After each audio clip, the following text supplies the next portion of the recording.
Dahil dito lang ako nakatira, daily tripping and daily reservation kami. Pag sinag-place na Cavite, no down payment, no equity, no reservation. Ito na yung video. Video po, not mine, credit to the owner. I-refer ko na lang po sa inyo pag may buyer po akong gusto magpa-renovate. So, ang ganda ng kanyang pagkaka-renovate. Imagine niyo po, wala kasing down payment, walang reservation, walang equity. Nakapag-ipon po sila ng pampaganda ng bahay. Nung na-receive nila yung susi, pinaayos na po agad nila yung bahay. Ito po ang naging expanded yung harapan ng bahay nila. Ayan. Yung 4 meters sa harapan, ganito po ang kinalabasan. So, nakikita nyo naman po ang advantage ng may extra space sa harap ng bahay. Dito po pwedeng kumain, mag-module ang mga bata, tumambay. Hindi na sayang yung space sa harapan. Napakalaki pa po ng naging expansion ng veranda or ng space sa harapan. Ito po yung living area.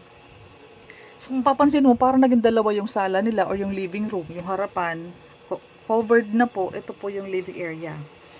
Kasama na po yung mga, yung sa taas, yung pagpapapakyaw ng gawa. Simula po yan sa gate sa harap, sa kisame, sa kwarto sa taas, hanggang expansion sa likod, pati yung CR nila. Pwede pong magpa-kontrata, magpa-all-in payment sa isang contractor. Maganda po ang naging itsura ng drop ceiling nila, parang naging condo style yung kanilang pag sinag-place unit. Ang ganda, ano po, Cavite, madami po tayong accredited contractor. Pili po kayo ng mga contractor na pwede nyo pong pagawan. Maganda ang nangyari. Ito yung naging, yung excess lot nila sa likod, yung service area yung sinasabi ko sa video, ginawa nilang kitchen. May ano lang sila, oh, yung para sa, ano bang tawag dyan? Induction ba yan? Basta may tawag doon, yung hinihigop yung usok ng pagluluto. Pwede mo naman palagyan niya ng pintuan, yung kitchen area mo. Para, ayun, may pintuan yung kitchen nila. So, maganda. Para luluto, kulob yung usok. Ayan, ang ganda na nangyari sa kanilang living area. So, living area, kitchen area, full toilet and bath. Ang ganda ng pagkakagawa. Sir, salute to you, sir. Ang ganda ng quality ng gawa mo. Ito yung sink. Ayan, ang ganda na nangyari. Full toilet and bath ang sukat kasi ng ating toilet and bath na CR. Ganyan siya pag pinaganda. Ayan. Yung ilalim ng hagdan, naging stock room. Para walang makalat na makikita sa labas. So, good job, sir. Ang ganda ng pagkakagawa ng unit po ninyo. Ayun yung ating sa kuryente. Breaker ang tawag doon. So, na-maximize mo yung space. Solid na ang first 2 steps mo, tapos inayos yung hagdanan. Ganyan siya. Madaming iba't ibang design. Daily tripping, daily reservation. Habang meron pa kaming unit na pagsinag, meron kaming 36 units. Pag nag-reserve ka after the tripping day, pwede mo nang i-reserve. Pwede ka nang pumili ng unit na magustuhan mong available sa mapa.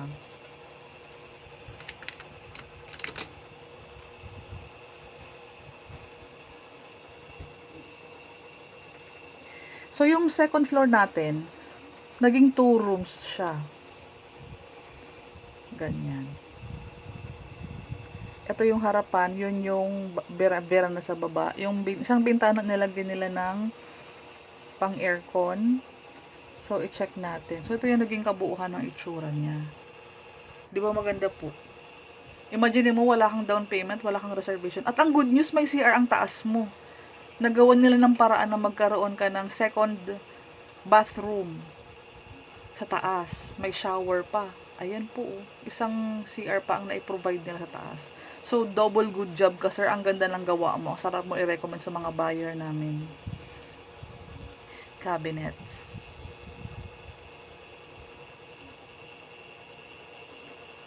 Okay na okay siya. Imaginein mo, kapag may down payment ka kasi, di ba, nag-reserve ka. Sa ibang project namin na may down payment, magda-down payment ka habang inaantay mo yung bahay. Tapos pag nakalipat ka pa, gagastos ka pa para sa pagpa-renovate ng bahay. Pag sinag-place ng Naik, Bulacan at Laguna, no down payment, basic bare finish ang deliverable.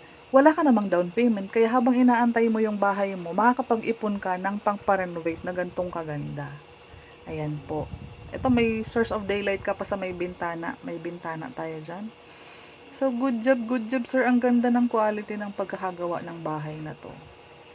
i-recommend kasi sa mga buyer ko na gusto magpaayos na Cavite lang po ang location nila. Dito naman tayo sa deliverable. Kapag nag-reserve ka, ganito yung marireceive mo upon turnover. Makinis naman na ang wall niyan.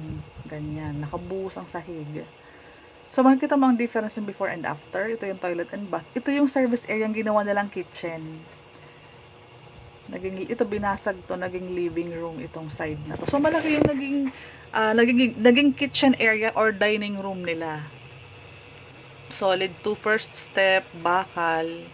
Ito, meron na nito. Ito yung naging 2 bedrooms. Doon naging CR nila yung side na yun. Kung napapansin mo ang pagkakahati. Ganyan.